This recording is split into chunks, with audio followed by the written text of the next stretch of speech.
Hello everybody, today I'm going to bring you to the holiest place in the world, known as the Temple Mount.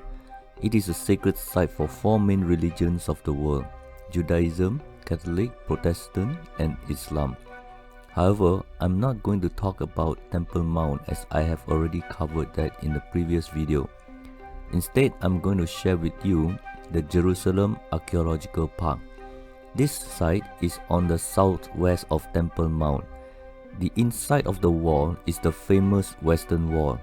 This park is also known as Davidson Center on Google Maps.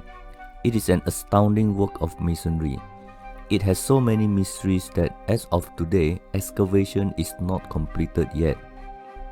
Look at this photo. You may not see anything unusual, but these megalithic blocks at the bottom and smaller blocks at the top shows two different ancient builders with different technology. The ancient builders' megalithic construction below are harder to do than newer construction above the red line. This type of evidence is all over the world and Peru has a lot of such construction. In this photo, you might see a different picture from me. I see an immensely difficult task of shaping blocks to such a degree of accuracy that it baffles scientists who actually ask how can this be done in ancient times with ancient tools.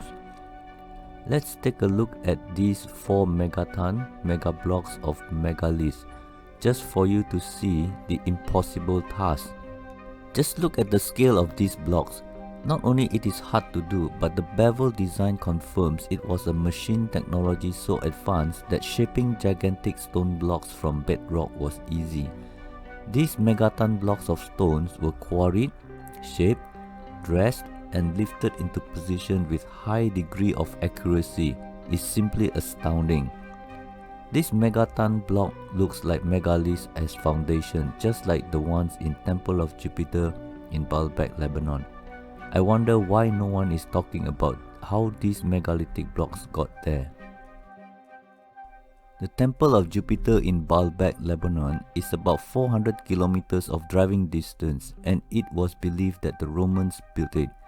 I guess the Romans and the Jews were great builders of mega blocks from bedrock. From these two photos, can you tell which one is in Israel and which one is in Egypt?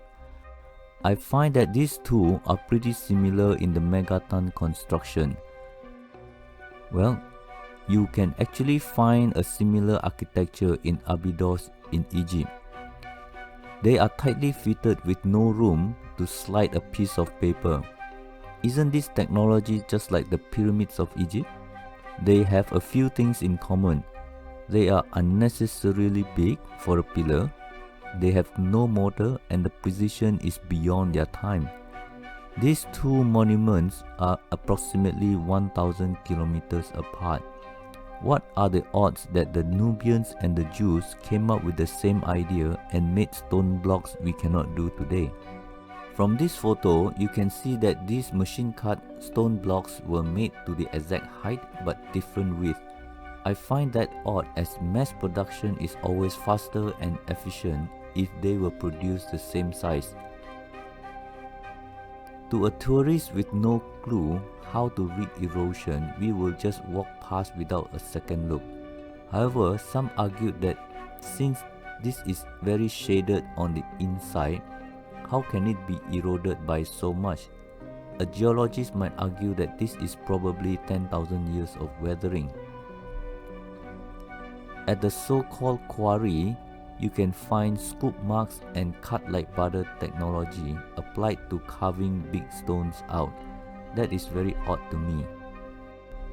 King Solomon was nearer to pyramids of Giza than Prophet Muhammad is to King Solomon. It seems like our construction technology has regressed by a lot every 1,000 years. If Pyramid of Khufu can be built in 20 years, Solomon's temple can be built in a day using the same technology. Well, that's all for today. Thank you for watching my presentation on the Jerusalem Archaeological Park. Hope you find it interesting and see you next time. Lahi traot.